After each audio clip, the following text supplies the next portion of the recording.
안녕하세요, 여러분의 교양학부입니다. 네, 오늘 향당편 9장입니다. 네, 제사를 지내다 라는 뜻이죠. 제사를 지내고는 그런데 어디에서? 공적에서, 공공에서 라는 뜻이니까요. 공공에서 제사를 지낸다는 것은 국가, 의례를 얘기하겠죠. 그렇게 공적으로 제사를 지내고는 고기를 재우지 않았다 라고 뜻이 됩니다. 여기서 고기를 재우다라는 말은 고기를 하룻밤 묵혀두는 것을 얘기하는데요. 보통 나라의 종묘에서 제사를 지내고 그 고기를 나누어 주게 되는데 그 고기를 가지고 오면은 고기를 하룻밤 재우지 않고 지내지 않고 다 나누어 주었다 라는 의미가 되겠습니다. 이것은 그 제사에서 받은 그 은혜를 베푸는 것을 서두른다는 그런 의미도 있고요. 아니면 국가 의례 제사는 굉장히 시간이 길게 걸리기 때문에 당시에 고기가 상할 것을 두려워해서 이제 상한 것을 나눠주면 다들 탈이 나게 되니까 그것을 두려워했기 때문이기도 합니다. 그리고 다음 나오는 이 제사는 집에서 나온 제사를 얘기합니다. 그래서 제사 고기는, 요게 주어가 되겠네요. 제사 고기는 나오게 하지 않았다. 이렇게 해석이 되겠습니다.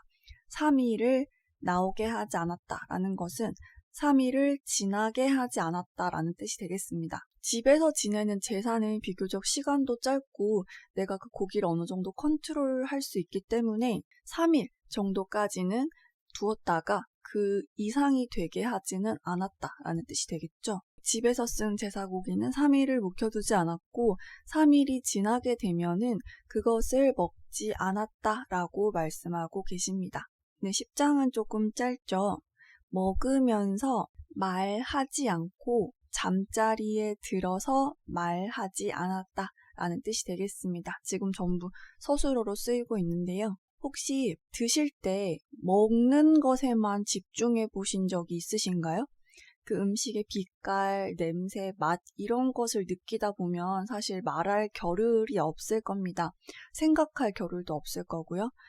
잠자는 것도 아무 말도 안 하고 아무 생각도 없이 누워있으면, 힘을 빼고 누워있으면 정말로 금방 잠이 듭니다. 불면증이라고 하는 것은 너무 생각과 걱정과 말이 많아서 생기는 증상이니까요. 이처럼 공자께서는 먹을 때는 먹는 것에만 집중하고 잘 때는 자는 것에만 이렇게 집중하는 모습이 보이고 있습니다. 굉장히 간단하지만 굉장히 어려운 일이죠. 네, 다음으로 11장입니다. 비록 요거 트일 소자인데 저희 예전에도 밥 사자랑 함께 나와서 거친 밥이라는 의미를 가진 적이 있었습니다. 그래서 거친 밥과 나물국이라도 라는 뜻이 되겠습니다. 비록 거친 밥과 나물국이라도, 즉 굉장히 초라한 밥상이라고 해도 과제라는 말이 나오는데요. 제 옛날에 중국 사람들이 음식을 먹기 전에 감사의 마음으로 땅에 이제 술을 붓거나 아니면 음식을 이렇게 좀 던져두는 그런 제사가 있었는데 5일을 먹기 전에 또한 그 제사를 지냈다고 전해집니다.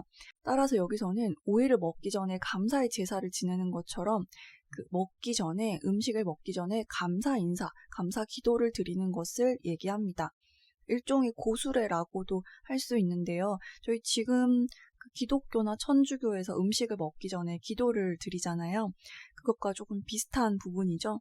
여러 가지 종교나 철학들이 조금씩 하는 얘기는 다르지만 그 본질은 같지 않나라고 생각이 듭니다.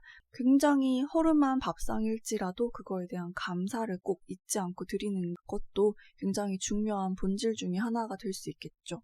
그렇게 감사의 제사를 지내고 반드시 가지런한 것처럼 한다라고 되어 있는데요.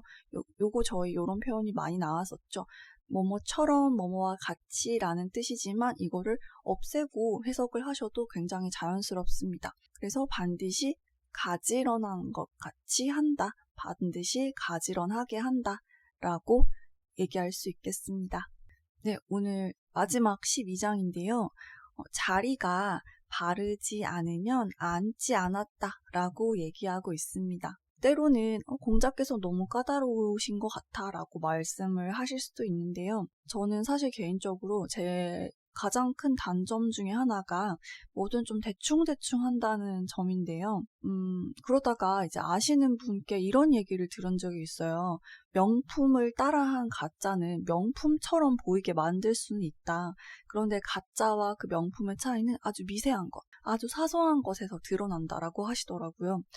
저는 그때 그 말을 듣고 받은 충격이 좀 컸어요. 제가 큼직큼직한 거는 다 잘한다고 생각을 했었는데 제가 만든 건 결코 명품의 대열에는 낄 수 없겠다 생각이 들더라고요. 그때부터는 이제 힘들긴 하지만 대충 하는 습관을 버리려고 지금까지도 노력하고 있습니다. 물론 하지만 힘들긴 하죠. 그것처럼 앉는다는 것도 사실 여기서는 앉는 자리에 비유를 하긴 했지만 뭐든 대충 하는 그런 습관이 아마 자리뿐만 아니라 다른 거에서 해도 다 드러날 것이다. 그러니까 하나를 하더라도 되게 별것 아닌 자리를 정리하는 거라도 굉장히 바르고 똑바르게 할 줄 아는 사람이라면 뭐든 다 꼼꼼하게 잘 할 수 있을 것이다. 이런 의미를 좀 내포하고 있는 것 같습니다. 물론 여러분들께서는 조금 다른 생각을 가지실 수도 있겠죠. 오늘은 여기까지고요. 조금 짧았는데 그래도 굉장히 중요한 부분들이 많이 나왔던 것 같아요. 기억나는 부분이 있으시면 한 번씩 다시 고민을 해보시는 시간을 가져보셨으면 좋겠습니다.